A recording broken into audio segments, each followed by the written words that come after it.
আর বলে দিচ্ছেন বাংলা মানে কোনো ভাষাই নেই। আরে বাংলা ছাড়া ভারত হয় না পৃথিবী হয়। বাংলা ভাষা নিয়ে খেলার চেষ্টা করবেন না, ফের বিজেপিকে হুঁশিয়ারি মমতার। বাংলা ও বাঙালি অস্মিতা নিয়ে যখন রাজনীতির তরজা তুঙ্গে, তখনই কামারপুকুরে গিয়ে ফের এই নিয়ে নাম না করে বিজেপিকে বিতলেন মুখ্যমন্ত্রী মমতা বন্দ্যোপাধ্যায়। তিনি আবারও মনে করিয়ে দিলেন, বাংলা ভাষাতেই রবীন্দ্রনাথ জনগণ মন লিখেছিলেন, বঙ্কিমচন্দ্র জাতীয় সঙ্গীত রচনা করেছিলেন। এই কেশপুরের মাটিতে আগে অনেকবার এসেছি এবং আপনাদের এখানে যে অত্যাচার হতো ওই জামশেদ ভবনের নামে, সেই অত্যাচার, সেইগুলোই এখন বিজেপি হয়েছে। সেই অত্যাচারের বিরুদ্ধে একটার পর একটা ডেড বডি নিয়ে দিনের পর দিন যখন আমি কেশপুরে এসেছি, এই অত্যাচারের বিরুদ্ধে আমি বলেছিলাম সিপিএম এর শেষপুর এই কেশপুর থেকে হবে। 1.5 মাস ধরে জলবন্দী ঘাটাল, কেন্দ্রকে দুষে মমতা। বর্ষা শেষ হলেই ঘাটালকে প্লাবন মুক্ত করার কাজ পুরোদমে শুরু হবে। মঙ্গলবার ঘাটালের পরিস্থিতি পরিদর্শন করে এই কথা জানালেন মুখ্যমন্ত্রী মমতা বন্দ্যোপাধ্যায়। এই দফায় ঘাটাল মাস্টার প্ল্যানের কাজের জন্য 500 কোটি টাকা বরাদ্দ ঘোষণা করলেন তিনি। জানালেন ইতিমধ্যে কাজের বরাদ দেওয়া হয়ে গিয়েছে, বর্ষা কাটলেই কাজ শুরু হবে। ড্রেজিং ও অন্যান্য কাজ নভেম্বরের মধ্যে শেষ করার লক্ষ্যমাত্রা নেওয়া হয়েছে বলে জানালেন মুখ্যমন্ত্রী। এদিন ঘাটাল পরিদর্শনের সময় মুখ্যমন্ত্রীর পাশে ছিলেন ঘাটালের তারকা তৃণমূল সাংসদ দেব।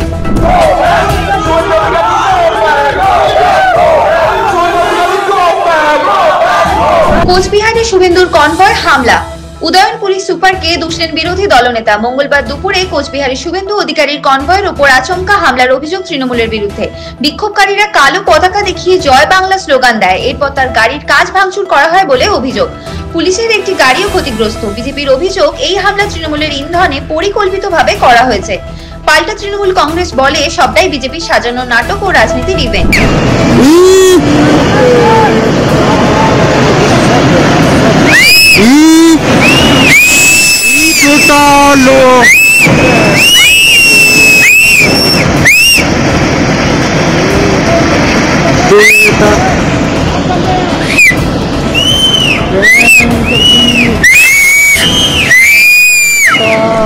উত্তরকাশীতে মেঘভাঙা বৃষ্টির জেরে হরপা বান, মৃত 4, নিখোঁজ বহু। প্রকৃতির রুদ্ররূপে রোষে উত্তরাখণ্ড। উত্তরকাশীর থারেলি গ্রামে মেঘভাঙা বৃষ্টি ও হরপা বানের জেরে প্রাণ গেল কমপক্ষে 4 জনের। তীব্র গতিতে নেমে আসা কাদা পাথরের স্রোতের মধ্যে চোখের পলকে মিশে যাচ্ছে পাহাড়ের ঢালে থাকা একাধিক বাড়ি। ধ্বংসস্তূপের তলায় বহু মানুষ আটকে রয়েছেন। ঘটনায় 4 জনের মৃত্যু নিশ্চিত করার পাশাপাশি প্রশাসন জানিয়েছে প্রায় 60 জনের কোনো খোঁজ পাওয়া যাচ্ছে না। I am writing to you on behalf of the opposition parties in Rajya Sabha.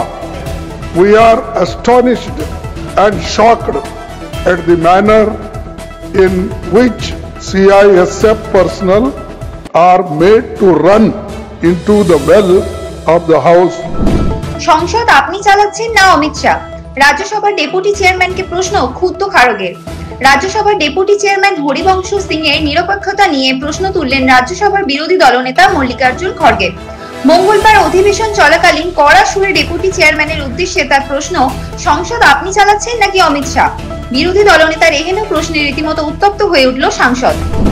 देखिए, मशहूर हिंदी फिल्म गाना था संगम का, दोस्त दोस्त न रहा, दोस्त दोस्त न रहा। प्रधानमंत्री को भी जानकारी होगी इस गाने की। दोस्त दोस्त न रहा, दोस्त दोस्त न रहा, ट्रम्प यार हमें तेरा एतबार न रहा। हाउडी मोडी कराया, नमस्ते ट्रम्प कराया, अगली बार अब की बार ट्रम्प सरकार कराया। फोटो ऑप हुई, व्हाइट हाउस चले गए। हमारे विदेश मंत्री फर्स्ट रो में बैठे हुए थे जब राष्ट्रपति ट्रम्प शपथ ग्रहण हो रहा, वो व्हाइट हाउस में जब रिसेप्शन हुआ, ये सब दावे किए गए। विशेष रिश्ता है प्रधानमंत्री का, विशेष रिश्ता है राष्ट्रपति ट्रम्प के साथ, पुराने मित्र है, my friend Donald, my friend Narendra Modi, ये सब दावे किए जाते हैं। दोस्त दोस्त ना रहा। আমেরিকা শুল্ক হুমকির পরই ট্রাম্প মোদির বন্ধুত্বকে খোঁচা কংগ্রেসের। সোমবার ভারতের উপর আরো চড়া শুল্ক চাপানোর হুমকি দিয়েছেন মার্কিন প্রেসিডেন্ট ডোনাল্ড ট্রাম্প। এরপরই প্রধানমন্ত্রী নরেন্দ্র মোদী ও ট্রাম্পের বন্ধুত্বকে খোঁচা দিল কংগ্রেস। কংগ্রেস নেতা জয়রাম রমেশ বলেন, দোস্ত দোস্ত না রাহা।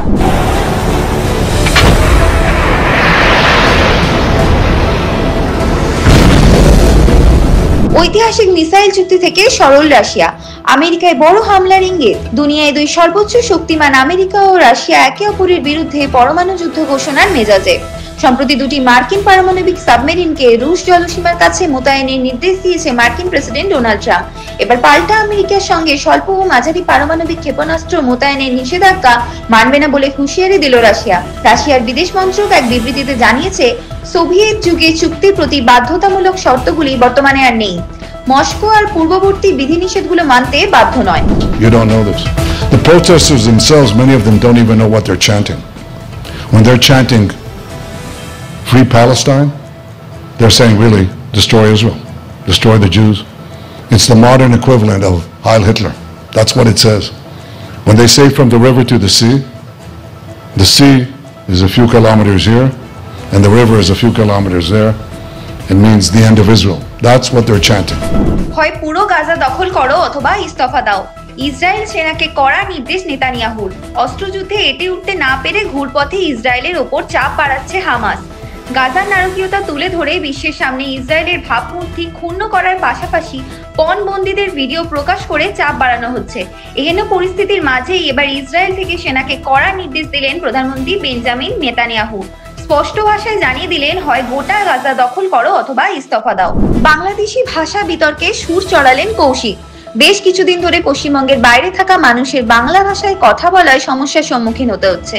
এই বিতর্কে এবার মুখ খুললেন পরিচালক কৌশিক গঙ্গোপাধ্যায়। এদিন সোশ্যাল মিডিয়ায় একটি পোস্ট করে কৌশিক লেখেন, বাংলা ভাষা আমার প্রিয় বিষয় শুধু নয়, 8 বছর ধরে আমি বাংলা ভাষায় শিক্ষকতা করেছি। বাংলাদেশি ভাষার টেক্সট বলে কোনো কিছুর অস্তিত্ব আছে বলে জানতাম না। সেই ভাষা অনুবাদ না করলে তদন্ত বিঘ্নিত হচ্ছে, এই চিঠিতে পড়লাম। বাংলা ভাষা থেকে হাজারটা আঞ্চলিক উপভাষা তৈরি হলেও টেক্সট একমাত্র বাংলা। তার পশ্চিমবঙ্গের বাইরে এইভাবে বারবার বাংলা ভাষায় কথা বললে যেভাবে মানুষকে হেনস্থা করা হচ্ছে তা সত্যিই দুঃখজনক।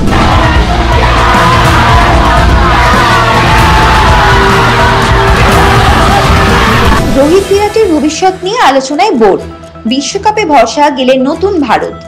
ইংল্যান্ড সফরের আগে আচমকাই টেস্ট থেকে অবসর নেন রোহিত শর্মা ও বিরাট কোহলি। নেতৃত্বের দায়িত্ব তুলে দেওয়া হয় শুভমান গিলের হাতে, যা নিয়ে বিতর্ক কম হয়নি। তবে ইংল্যান্ডের বিরুদ্ধে টেস্ট সিরিজে কামব্যাকে ড্র করে অনেক অঙ্কই বদলে দিয়েছেন শুভমান গিল। এবার কি ওয়ানডে নেতৃত্ব তার হাতে তুলে দেওয়া হবে? রোহিত বিরাটের ওয়ানডে ভবিষ্যৎ কি? জানা যাচ্ছে 2027 বিশ্বকাপকে মাথায় রেখে দুই মহাতারকার সঙ্গে আলোচনায় বসতে পারে BCCI. Bureau report, TV19 Bangla.